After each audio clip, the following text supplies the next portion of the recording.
ગુરુદેવ રામાનંદ સ્વામીના સ્વધામ ગમન બાદ મહાપ્રભુ શ્રી સહજાનંદ સ્વામીએ ધર્મધુરા સંભાળતા ઐશ્વર્ય પ્રતાપ જણાવતા સત્સંગમાં સમાધિનો દોર છૂટો મેલો.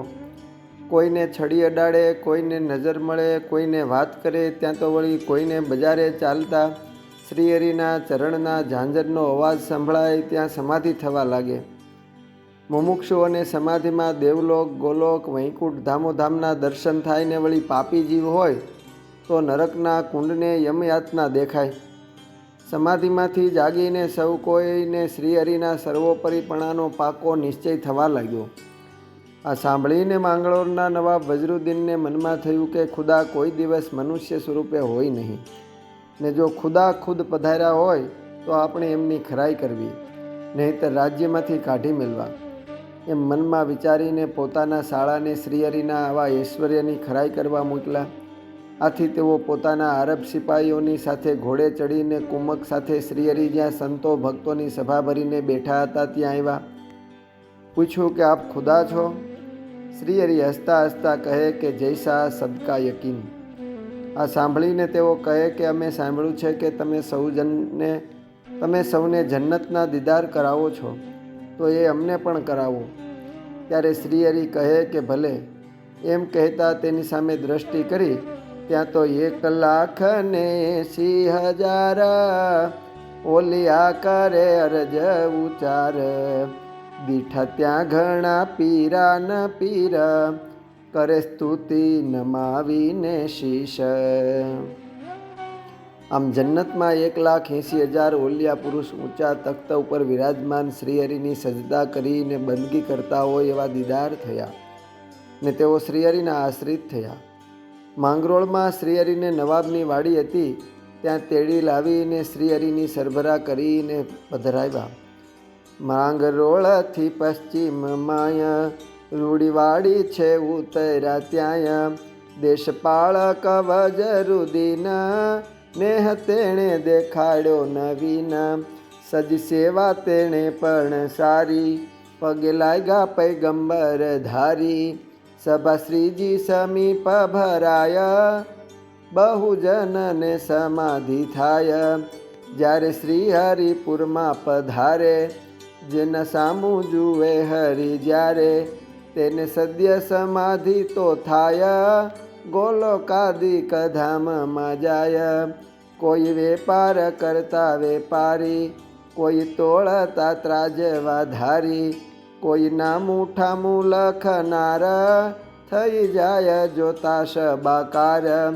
બીજા પરચાય ને કજણાય, જોઈ જનહરિ આશ્રિત થાય. કર દેવતા પુષ્પની વૃષ્ટિ, કોઈ કાળે જેને જન દ્રષ્ટિ. આવે દર્શને દેવ અલેખે, કોઈ જન નિજ દ્રષ્ટિએ દેખે. આખા દેશમાં વિસ્તરી વાત, પ્રભુ પ્રગટ થયા સાક્ષાત. કોઈ આવે છે શાસ્ત્ર ભણેલા, કોઈ સાધક સિદ્ધ બનેલા. કોઈ જેની ને કોઈ વેદાંતિ, પ્રભુ માંગે છે સર્વની ભ્રાંતિ. કહે કોઈ ભણ્યો છું પુરાણ, કહે કોઈ પઢ્યો છું પુરાણ. કોળ શાસ્ત્ર ભણ્યો કોઈ કહે, કોળ શાસ્ત્ર ભણ્યો કહે કોઈ.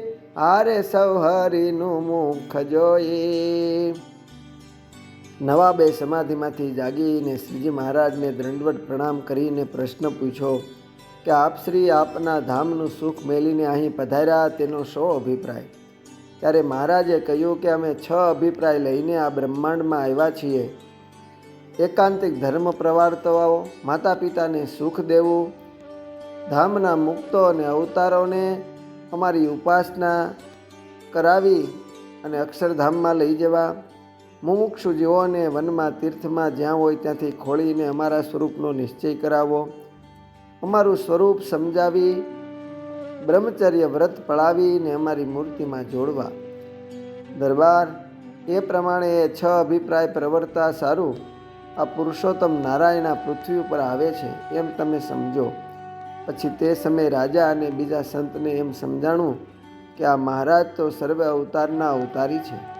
એ વખતે નવાબે મહારાજને પગે લાગીને કહ્યું કે હે પ્રભુ, મને વર્તમાન ધરાવો. ત્યારે મહારાજે પાણી મંગાવીને વર્તમાન ધરાવ્યા. પછી સત્સંગી થઈને નવાબ પોતાના મકાનમાં ગયા. માંગરોળ છે જેને આધીના, એવા નરપતિ વજરુદીના. તેણે રથ એક આપ્યો રૂપાળો, જરિયાન ના પડદાવાળો. રૂડા સોનાના કળશ વિરાજે, શણગારેલા બળદો છાજે. હરિલામૃત કળશ 4 વિશ્રામ 27. જય સ્વામિનારાયણ.